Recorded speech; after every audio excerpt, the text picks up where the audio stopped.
Sindhraj TV ॾिसंदड़ समूरनि दोस्तनि साथियुनि खे सलाम हक़ मौजूद। नाज़रीन,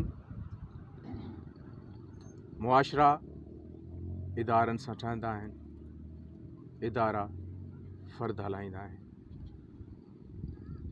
इदारा रुॻो दीवारूं न आहिनि हूंदा, कुर्सियूं न आहिनि हूंदा, कॿट न आहिनि हूंदा।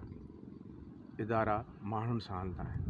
ख़ुशनसीब आहिनि उहे इदारा जिन खे उहे माण्हू मिलिया जिन उन्हनि इदारनि खे मुक़दस सम्झो, पोइ उन्हनि जे फ़र्ज़ी अदायगी जो रुतबो बज़ाहिर समाजी हिसाब सां केतिरो बि नंढो छो न हुजे, पर उन्हनि पंहिंजे उन फ़र्ज़ जी अदायगी जंहिं अंदाज़ सां, जंहिं मुकम्मल लाॻापे सां, एहतराम सां ऐं फ़र्ज़ शनासी सां कई, असांजी नज़र में, सिंधराज जी नज़र में उहे फ़र्द ई इदारा आहिनि। उहे सदाईं पंहिंजे अमल में ज़ाहिर में इदारनि सां लाॻापियल हुजनि या न हुजनि, पर हू पंहिंजो कमु उन ई अंदाज़ सां मुआशरे में कंदा रहनि था। अॼु सिंधराज सां अहिड़े ई साथी जी मौजूदगी पाण खे नसीब थी आहे। साईं जो नालो ग़ुलाम फ़रीद मल्हा आहे। साईं पाण असुल रायलो म्याण जा रहवासी आहिनि। सिंध जे इंतिहाई शानदार इदारे सिंधालाजी सां संदुनि वास्तो रहियो। 1977 में संदुनि अपॉइंटमेंट थी ऐं 2008 में बज़ाहिर कानूनी जेके हवाला हूंदा आहिनि उन में पाण रिटायरमेंट ते लथल आहिनि। असां सिंधालाजी जे बारे में तमामु घणियूं ॻाल्हियूं साईं खां पुछी सघूं था ऐं उहे ज़रूरु सिलसिलेवार असांजी कोशिशि हूंदी। अॼु इहो हुनजे पहिरें कड़ी आहे ऐं ईंदड़ कड़ीअ में साईं ग़ुलाम फ़रीद मल्हा खां पाण वरी सिंधालाजी जे कंहिं ॿिए पासे खां, कंहिं ॿिए फ़र्द जे कमुकार जे हवाले सां, सरबराह जे हवाले सां गुफ़्तगू कंदासीं, संदुनि यादगिरियूं खां पुछंदासीं।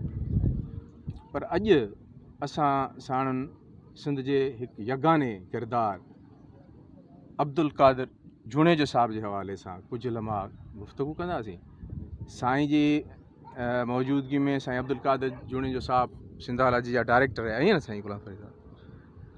साईं खे हू कहिड़े प्यार मां कहिड़े नाले सां सॾींदा हुआ, साईं सां संदुनि कहिड़ा सैर सफ़र रहिया, इन ॾिस में असां थोराइता आहियूं साईं ग़ुलाम फ़रीद मल्हा साहिब जा, हुन असांखे पंहिंजो वक़्तु ॾिनो आहे। साईं, असांखे साईं अब्दुल क़ादिर जुणेजो साहिब सां तव्हांजी पहिरीं मुलाक़ात कॾहिं थी, किथे थी, कीअं थी, पोइ उन्हनि सां तव्हांजा सैर सफ़र कीअं रहिया, गुफ़्तगू कीअं रही, उन बारे में कुझु ॻाल्हियूं ॿुधायो। साईं, अर्ज़ु आहे त अब्दुल क़ादिर जुणेजो पाण हिकिड़ो तमामु हिकिड़ी एड्यूकेशन हुई, हिकु एड्यूकेशन हो हुन वटि। बाक़ाइदे हू हिकिड़ो टीचर थी थरपारकर मां असां सिंध यूनिवर्सिटी में शेख हयात जो टाइम हो। पोइ साईं सिंधालाजी में अफ़सर हुजे, डॉक्टर अलाना साहिबु ॾाढो ऑनेस्ट ऑफिसर हूंदो हो।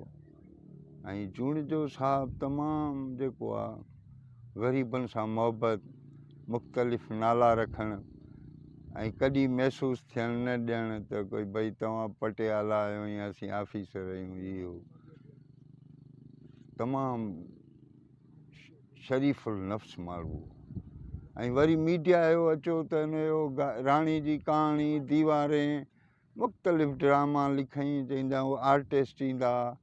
हिकिड़ी PTV लाहौर जी डायरेक्टर हूंदी मैडम शीरीन पाशा, उहा जुणेजो साहिब वटि घणो हूंदो। मुन्नू भाई लेखिक हूंदो जंग जो, उहो ईंदो जुणेजो साहिब वटि। छा ॿुधायांव, शफ़ी मोहम्मद शाह, चाचो शाहनवाज़ जुणेजो, उन सां असांखे मुलाक़ातूं कराई।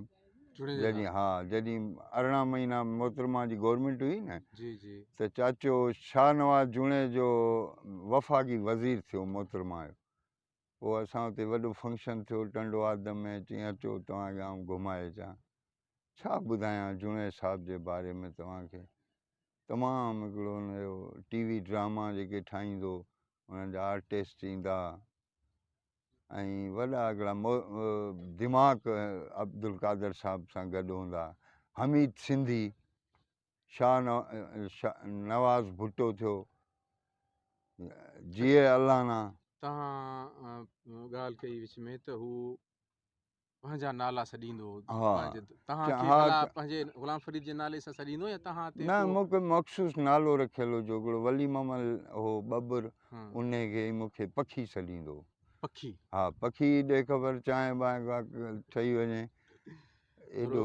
तव्हांखे हा यादि आहे पोइ कीअं अचनि कई वठी ड्रामा सघे तिलस्मी माका कंदो उन में पटका बटका ॿधी वेही रहंदा हुआसीं सारगियूं खणी। माका साहब ॾाढो सुठो माण्हू हूंदो। राणी जी कहाणी तव्हां ॿुधायो रिकॉर्डिंग थी जेका हा तव्हां वियो पोइ ॻोठु चाचे शाहनवाज़ हा तव्हांखे ख़ाली बाबा कराए वॾो ॾिनो इहो किस्सो आहे। अच्छा पहिरीं छा ड्रामनि जो रवाजु हूंदो हीरो जेको आहे न उहो सुहिणो हूंदो। इहो बेस्ट जूणे जो साहब जेको जंहिंजो उहो जेको मंसूर हम्म, उहो वॾेरो जेको बेसिकली वॾेरो ड्रामे में जेको राणी जी कहाणी में हो हीरो ऐं हिकिड़ो खरी तबियत जो ऐं शिकिल टाइप हुनजी अजीब ग़रीब शिकिल ऐं खोरी मंसूर तबियत। बलोच हा हाशिम हा जंहिंजो नालो हा हाशिम सो तव्हां मंसूर बलोच सां मिलियो हा साईं घणा आदि भला जीअं ड्रामे में हा हाशिम हूंदो ईअं ज़ाती ज़िंदगी में बि हाशिम हूंदो या ज़ाती न न उहो फस्ट क्लास माण्हू वॾो वॾे स्टाइल जो माण्हू ऐं अदी जेकी शहनाज़ सूमरो राणी कहाणी जी हीरोइन उहा बि अदी ईंदी जुणे से साहब वटि वॾा वॾा रूही तव्हांखे बान पंहिंजे ॻोठु ॻोठु वठी वियो न साईं न घर ॻोठु वारे हुतां पासे ॻोठ वञणु कोन खां ईंदा हुअसि माइट हिकिड़ो भाउ टीचर हूंदो हुअसि उहो ईंदो सही सही मिलणु असां सां मिलंदो ॾाढो ख़ुशि ख़राब संदे ॻोठ जूं भला तव्हां सां ॻाल्हियूं कंदो भई ॾाढो गजब थर जो मवादु जुणे साहब वटि हा बसि छा ॿुधायां जुणे साहब बाबा थर जो मवादु होसि हा वॾो वॾो वॾो हुनखे दर्द हूंदो हो। सम्झी तव्हां हिकिड़े दफ़ा तव्हां ॿुधायो त पंहिंजी अदाकारी सां जुड़े साहब खे मुतासिर कयो हा उहो किसो ॿुधायो ॿुधायोसीं वॾेरा कंहिं ड्रामे में कमु वमु वठी ॾे तव्हां वॾेरा चवंदा हा वॾेरा जा पछाड़ी तारीख़ थींदी न खुटी ईंदा हुआसीं मुलाज़िम माण्हू हा 27 जो वञी बेल खड़काईंदा हुआसीं बेल वॼाईंदा हुआसीं यूनिवर्सिटी में हूंदो हुओ ए टाइप हिकिड़ो बंगलो पोइ चवंदो हुओ वाह ॾे ख़बर कीअं आहियो मूं चयो साईं वांदा आहियूं चयो वॾेरे जी औताक ते वञूं पोइ सम्झी ईंदो टिप खणी अची ॾींदो त अॼु मोला ई लॻा पिया आहिनि अहिड़ो ग़रीब पर हा पोइ तव्हांजो वॾेरा को चांस वांस ॾिया हा ड्रामे ड्रामे में पोइ ॾिनई इलाही ड्रामनि में चांस ॾियारई असांखे इहे शॉर्टकट उन्हनि में हूंदा हिकिड़ो ॻोठु केॾां ख़ाली कराई सफ़ा उन्हनि वीचारनि जा माल बता ॿधा पिया आहिनि सुबुह जो शाम ताईं असांजी शूटिंग हले वरी उहो ॻोठु वारा राति जो अचनि पंहिंजी ॾुआयूं वुआयूं कनि खाइनि पीअनि वरी सुबुह जो उहो ॻोठु असांजे हवाले कयो वञे ईअं असां हारून रिंद हुजे डायरेक्टर उन ड्रामे जो हारून रिंद जुणे साहब जो जेको डायरेक्ट करे न ड्रामो उहो रिंद हो हिकिड़ो अलाए किथे हूंदो अलाह हुजे पर मूंखे लॻे थो हारून रिंद वॾो नालो हा हो, नालो प्रोड्यूसर हो। हा प्रोड्यूसर कराची साईं जुणे जे हिसाब सां तव्हां सिंध जे कहिड़नि कहिड़नि इलाइक़नि में गॾु वियो माना किथे किथे तव्हांखे वठी वियो या सिंध खां ॿाहिरि बि वठी वियो हा तव्हां साईं अलाना साहब हूंदो असांजो वाइस चांसलर थियो यूनिवर्सिटी जो पोइ हू हिकिड़ो ऑनेस्ट ऑफिसर हो पोइ उहो असां टीम वर्क में सिंधालाजी में टीम वर्क हूंदी पोइ सचल जो मेलो भेटाई जो कलंदर जो उन में असांखे फॉलो कई त स्टेट कीअं ठहंदो आहे सिखो ई पोइ असां स्टेट ठाहिण सिखी वियासीं प्रोफेशनल जेके जीअं फॉरेन जा थींदा आहिनि सेट ईअं असांखे हिते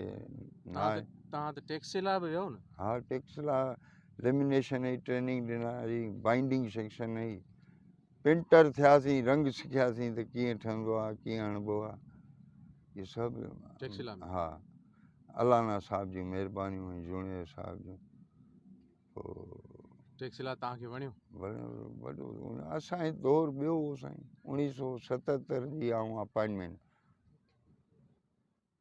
ऐं 2008 में आऊं रिटायरमेंट वरिती आहे मैडम मेहताब हूंदी वॾी ग़रीब परवर ऑफिसर हूंदी तमामु अॼु ताईं आहे मैडम किथे अलाह हुनखे अञा तरक़ी ॾे उहा ॾाढी प्यारी ऑफिसर हूंदी असांजी मुंहिंजो शोहर हो अकबर डॉक्टर इंजीनियर अकबर साहब राष्ट्री ॾाढो सुठो झूने जे हिसाब सां तव्हांजी आख़िरी मुलाक़ात जहान छॾण खां पोइ तव्हांखे यादि अचे थी कॾहिं थी घणो वक़्तु थियो? हा पोइ साहब रिटायर्ड थी वियो पोइ ॿुधोसीं त तबियत सही न आहे हिकिड़ो नाठी अथसि मेमण उन जा 2-3 ट्वीट पढ़ियासीं त हिन जहां फ़ानी खां मोकिलायो वियो आहे पोइ वरी प्रिंट मीडिया में ॾिठोसीं त झूने साहिब खे थर में दफ़नायो आहे बसि पोइ उन यादगिरियूं पाण ताईं महदूद रखियोसीं